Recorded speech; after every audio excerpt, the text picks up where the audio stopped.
In this video, I'm going to share a day in the life of spring simple living in our home. It's a homeschool day for us, and I tinker around with my garden and my seedlings. I'm going to talk about 3 ways that simple living has improved my mental health over the years, show you some dinner recipes, and our day ends with finishing a puzzle with my husband. This video is sponsored by Native, and I'll share more on that in a little bit. My name is Erica Lucas, and I share videos about slow and simple living. I'm really glad you're with me today. Most weekdays start at 5 o'clock in the morning for me, although I do choose to sleep in on 1 or 2 days of the week. I am motivated to wake up early because it is my time of the day. It is quiet. I can spend it on activities that interest me without interruption from the children. I like making videos for this channel, writing blogs for my website, reading the Bible, binge watching Netflix shows. I spend this time from like 5 to around 8 a.m. different every single day, depends on what I feel like doing, what needs doing. Right now I'm binge watching some Netflix shows. I just finished The Diplomat. I recommend that if you have Netflix and you're looking for a show to watch. My mom and I watched that together. It was fantastic. On the particular morning that I videoed, I actually had some work to do, and I was writing some blogs for the website at ericalucas.com. My husband wakes up about 4:30 every day, and he gets me out of bed at 5. Sometimes I get a shower before I come down. Mostly I just come down and drink my coffee and start my day. Love you. Andy and I try to be as quiet as we can at this hour to let the kids sleep in and also give me a little window of time during the day where I'm on my own. And so we don't usually clean up the mess. We just walk by it from the night before to see him out the door, and then for me to settle in and do whatever it is I'm doing for the morning. This section of my family room is pretty tidy at this moment in time. Sometimes we go to bed with it a complete mess, and sometimes we spend 5 minutes taking care of it before we go to bed. The clutter in our homes greatly impacts our mental state. I became aware of this when I started decluttering and understanding minimalism, and then ultimately simplifying all the parts that remained. My home definitely still gets cluttered, and it's chaotic with 3 young kids. We homeschool, we're home all day. It can leave me feeling overwhelmed, stressed, and mentally drained. And now on this side, having simplified the number of things in our home and the management of all the things that I chose to keep feels a whole lot easier now. I know what a calm and simplified home feels like. And so on those days when stuff takes over our life, it's very motivating for me to reset it back to calm and spend time doing the things that make me happy. Good morning. Good morning. Good morning.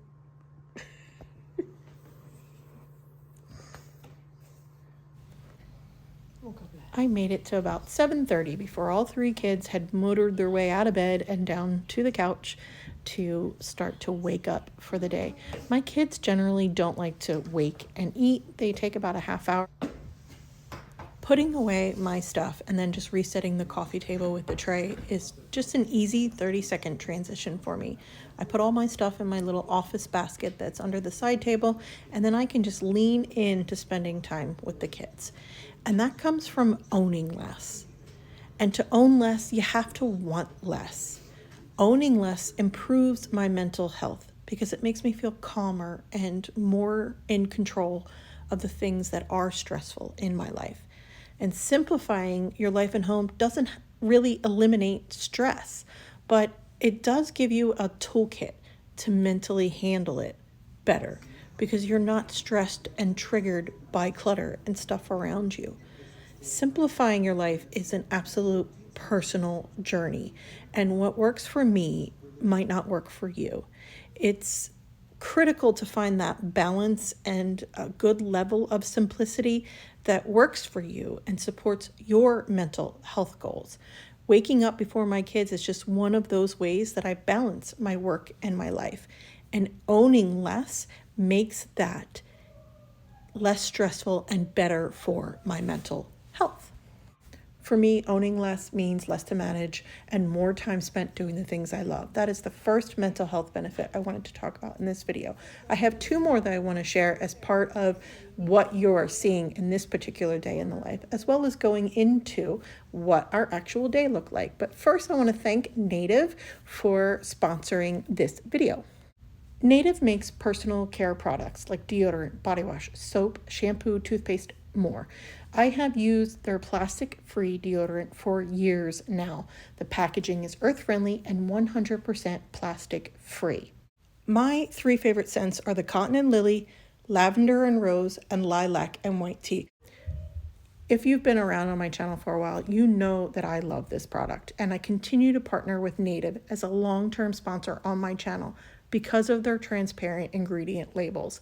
They are aluminum-free, paraben-free, vegan, and cruelty-free, and the product works. I have tried other deodorants. This product works. I have only ever shared sponsorships that I know work, and I am very selective now with what I put on my body.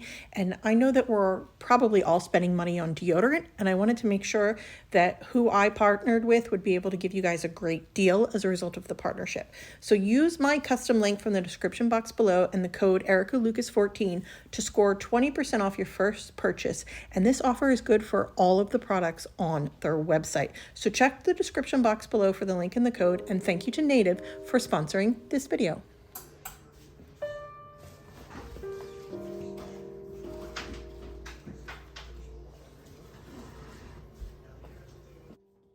Simple living has helped me prioritize how I want to spend my time and spend my days. Over the last 4 years, I have learned to set boundaries for the space in our home and for our time, and to protect these days we have for resting at home. Life is busy, and days like the one that I'm sharing with you in this video today are important for us to balance out those busy parts of life. We have what's called nothing days. We have 2 nothing days a week. Rest is critical for mental health, and that's what these nothing days are for us. But if it's a school day, they still have to do their schoolwork, and they always have to do their chores. And I think of rest in 2 forms for us in this season of life: time and space. Is there time in our week set aside to do nothing? Those are our nothing days, when we don't leave the house. I talked about nothing days as one of the 5 ways I slow down my week in this video, and I'll link that for you in the description box below. My 2 forms of rest are time in our schedule and then cozy space in our home to sit.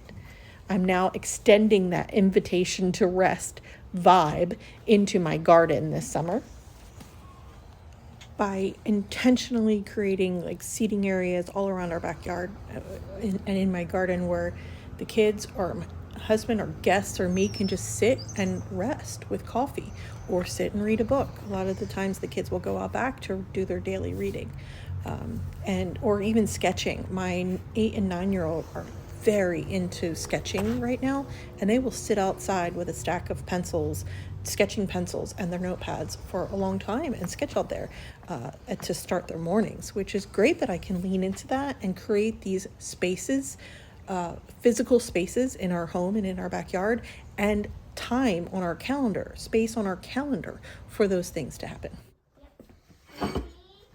We've done chores, and now everybody's kind of feeling a little hungry, so I'm making breakfast. This is my breakfast of champions for my 6-year-old.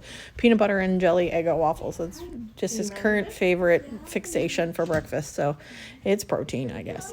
And my 9-year-old and I are kind of rearranging some stuff. He loves to help me with that job. And I got this plant stand off of Facebook Marketplace because I wanted my indoor plants to have a little more sunlight. They weren't really doing good where I have them scattered throughout the house. So I wanted to be able to give them some access to some indirect light on this window. This window gets great sun all morning. And so I shopped around and found this on Facebook Marketplace. It was $30, not bad. I think it's an IKEA plant stand. I'm comfortable with the price. I like shopping sustainably secondhand stuff, and this table is in incredible shape. When I went to go pick it up, the lady told me that they didn't even use it, that it just sat in their house and they never found a use for it before they moved. Simple living has taught me to create a bubble around the things that are important to me. And life will throw a lot of things at my protective bubble. Too many decisions, too much stuff to clean up, too many choices, too much to do, too much clutter, too many dirty dishes. Lots of things get thrown at my protective bubble. And I have learned to make sure those things bounce off the bubble so I can prioritize the things that matter most to me, like homeschooling my kids. Simplifying your life can help you establish these healthier boundaries, and you recognize that they're healthier when you're on the other side of them. When you've set the boundaries and you realize you feel better having set that boundary by saying no to activities and commitments or even relationships that drain your energy and cause you unnecessary stress. You end up creating space for caring about yourself, caring about your family, and prioritizing your mental well-being. Setting boundaries is critical for maintaining a healthy balance in your life and protecting your mental health from any excessive demands or toxicity that you don't realize is happening until that toxicity is gone and you've eliminated it by setting that boundary. I definitely used to be an overachiever and an overextender.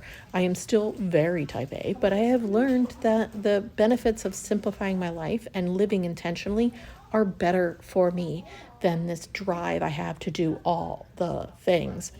Our world is filled with noise and distractions, and simplicity has become a powerful tool for nurturing my mental health. By simplifying our life and our home, we have created space for peace and well-being.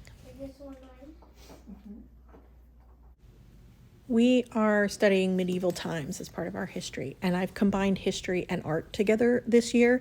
We use biblioplans, medieval times year 2, and then I used Take Time for Art, and I paired all of the art lessons inside the Take Time for Art, medieval times and Roman times into the biblioplans history curriculum. And so part of our lesson today was creating a catapult, and that came with the art kit from Take Time for Art. And then we talked about who invented the catapult, and they had a really fun time creating that. And then my 9-year-old, who is bridging from 3rd grade to 4th grade, is very into drawing. And so I have this Take Time, or it's called Draw and Write Through History. And I mapped each of those to lessons that we're talking about. And so for an extension, an art activity extension for him, he drew a catapult, and he had to follow the step-by-step directions in this book. And he had a sketch pad, and he drew his catapult, because that was our history lesson and our art lesson today. And my daughter, she's 8, she's in 2nd grade, bridging to 3rd grade. She would have also have enjoyed that activity, but she is having a major sick day on the day that I filmed. She tried her best to participate in school. I told her to go lay down, take a nap, eat some soup. I would make her some soup. She just really wanted to participate in school, and I felt so bad for her. So I just let her rest all day. I kept encouraging her to rest and how important it is to rest when you don't feel well. And so I focused on my boys. This is my kindergartner, bridging into 1st grade, and he is reading the Usborne First Library. There are 50 books inside this thing. So it's a story, and then it has activities at the end, like puzzle activities at the end. And it's a collection of 50 books that I bought several years ago, and he's my 3rd one to read through them. And he read his last one on the day that I recorded this video. Your last 2 stickers? And you're gonna have to get some stickers. Okay, I'll get some. You got your catapult complete? Good. Brennan, that is so good. Thank you. Great job. It's upside down. It's okay. Your last 2 stickers, bud.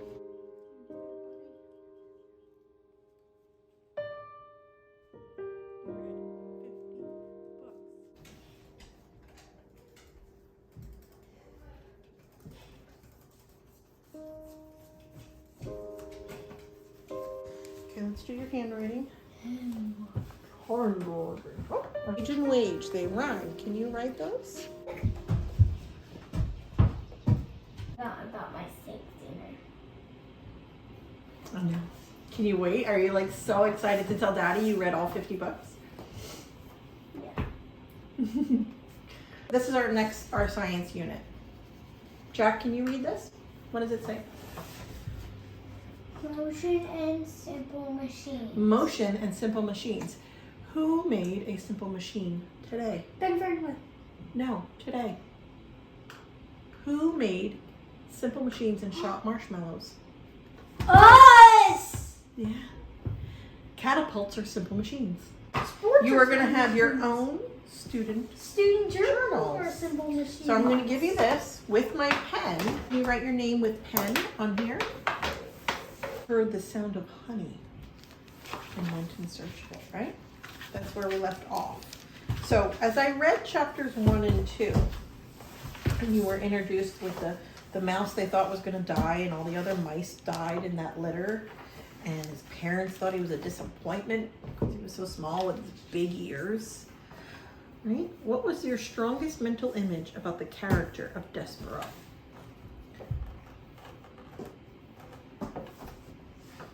Like me, but my ears were the size of a house. Okay.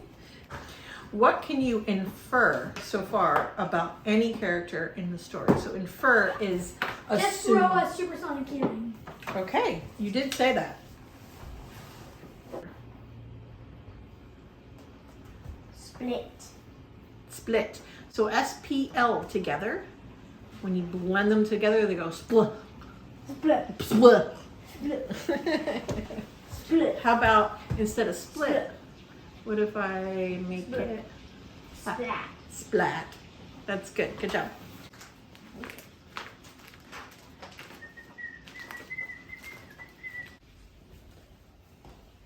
Alright, I finally got the words. Which one do you want to do first? 4 flip books. Okay. So say the word. Splint. Good. Splat. Good. Spring. Strong.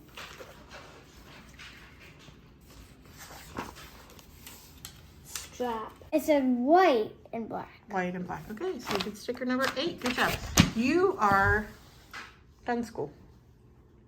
So MCT, 2 bullets. Okay, we have Practice Island, sentence 6, and finishing chapter 1 if we can. All right, so here's Sentence Island, or Practice Island, and Sentence Island. Here, Mud. I will explain the 8 parts of speech. That's what we. Missing those things. Okay, put our bookmark in place. Then let's do the next page. Okay. Just like the noun can be modified by an adjective, said Cowdoon, the verb can be modified by an adverb, true. At the bottom. Is there 1 clause or 2 clause? In the predicate. Each group of words with a subject and a predicate in it is called a clause. CNN 10. I put CNN 10 today. Here, we'll watch it together. Seed is planted and nothing happened for almost 5 years. After lots of watering and Doing okay? Yep.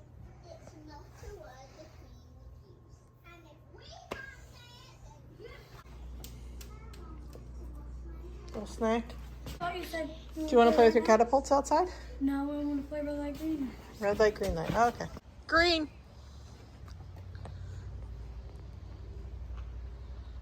Simon says do jumping jacks spinning in a circle. No. The boys played outside for a nice long time and let Rebecca sleep. She was so tired and sick. And so I decided in the afternoon they could have some early device time so that they would be quiet for her to be able to sleep.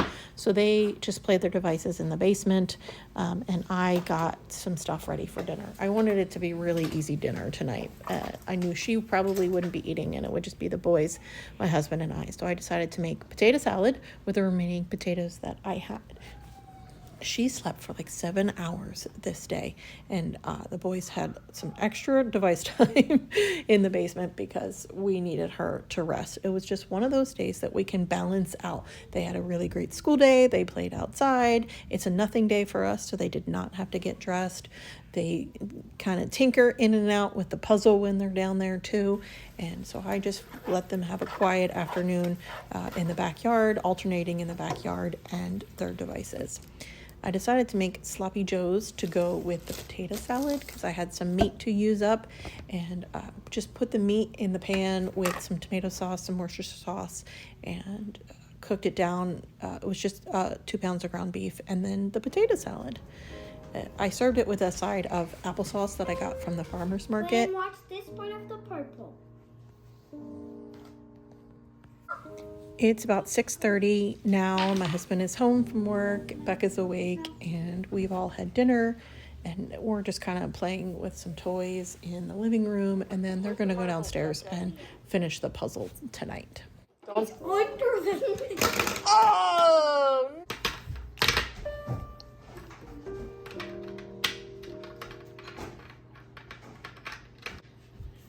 It made it.